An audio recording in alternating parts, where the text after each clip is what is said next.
Pourquoi la santé, sécurité au travail et la prévention sont-elles trop souvent considérées par les dirigeants d'entreprise comme des contraintes? Alors, dirigeants d'entreprise et santé, sécurité au travail, c'est vrai que souvent c'est perçu comme une contrainte. Alors, il y a plusieurs raisons à ça. La première, c'est que dans leur formation initiale, on leur parle quasiment très peu ou pas de santé, sécurité au travail et d'animation des hommes. La deuxième raison, c'est que la plupart du temps, c'est considéré comme un objet en tant que tel. Il y a la production d'un côté, et puis, bien sûr, comme éthiquement, il ne faut pas abîmer quand même trop ceux qui produisent, on s'occupe de santé, sécurité au travail après la production, comme si c'était quelque chose de vraiment spécifique. Et puis enfin, troisième raison, il y a une réglementation, qu'elle soit européenne ou française, qui est complexe, qui est touffue, qui est d'un niveau technique assez élevé. Et donc, ça connote ce domaine de la santé-sécurité au travail comme un domaine d'experts. Voilà, c'est quelque chose de compliqué. Et tout ça vient contrarier finalement le déroulé de la production quand c'est vu de cette façon-là. Donc, si vous ajoutez formation initiale qui ne parle pas de santé-sécurité au travail, plus objet en tant que tel, qui n'est pas perçu comme une plus-value pour les managers dans la réalisation de la production. Et enfin, une réglementation touffue et complexe, vous avez tout ce qu'il faut pour dégoûter les dirigeants et les managers de s'occuper de santé et sécurité au travail. Y a-t-il un lien entre la performance SST et la performance globale?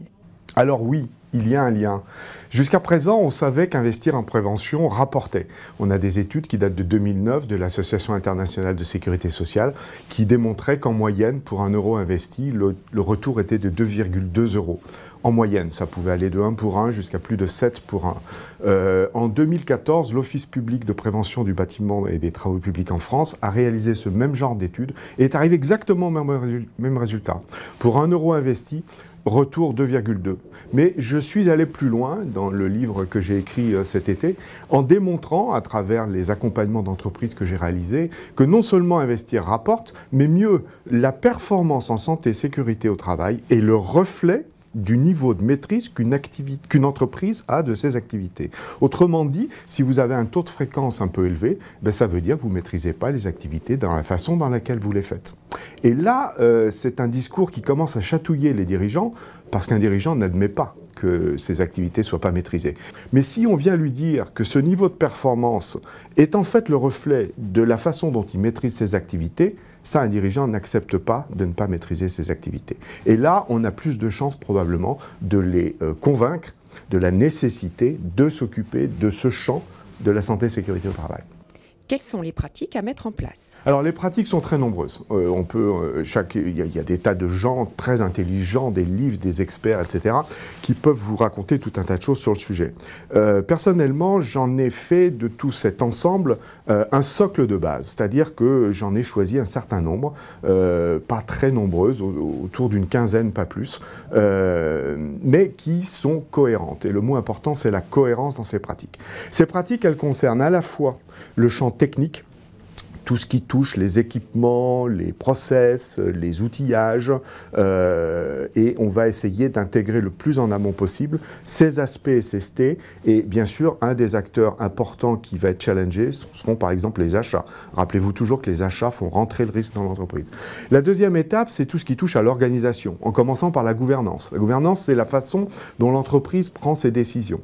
Eh bien, anticiper les impacts d'une décision sur les champs collatéraux du champ sur lequel cette décision va porter, et dont la SST pour les champs collatéraux, c'est quelque part prendre de meilleures décisions. C'est aussi s'occuper des managers. Il y a un acteur qui transforme tout ce que l'entreprise a préparé en termes d'équipement, de process et d'organisation en performance, c'est le manager. Comment choisit-on un manager ? Pour ses talents, ou est-ce qu'on le fait monter pour récompenser le bon grognard? Une fois qu'on a déterminé les talents minimum pour exercer ce beau métier, encore faut-il former ces managers à ce que j'ai appelé la posture managériale. Un ensemble de pratiques, là encore cohérentes, qui vont créer dans l'équipe de la confiance, de l'implication, de la motivation. Rappelons-nous toujours qu'un manager, c'est un créateur de santé, c'est un créateur de performance. Et puis enfin, dernière étape, c'est ce que j'appelle la culture santé-sécurité, c'est-à-dire que dans une entreprise, c'est bien que 10-12% des gens, l'encadrement, s'occupent de santé au travail, mais c'est beaucoup mieux si tous les salariés s'en occupent. Chaque salarié est acteur de sa propre santé-sécurité, chaque salarié est acteur de la santé et de la sécurité de son collègue, que ce soit le plus modeste des embauchés ou que ce soit son PDG. Voilà, et bien travailler sur l'ensemble de ces 4 champs avec un certain nombre de pratiques que je développe, qui pour moi forment un socle cohérent, et le mot important c'est la cohérence de ces pratiques tout au long de ce chemin, eh bien vous allez performer en santé et sécurité au travail. Et vous allez performer tout court.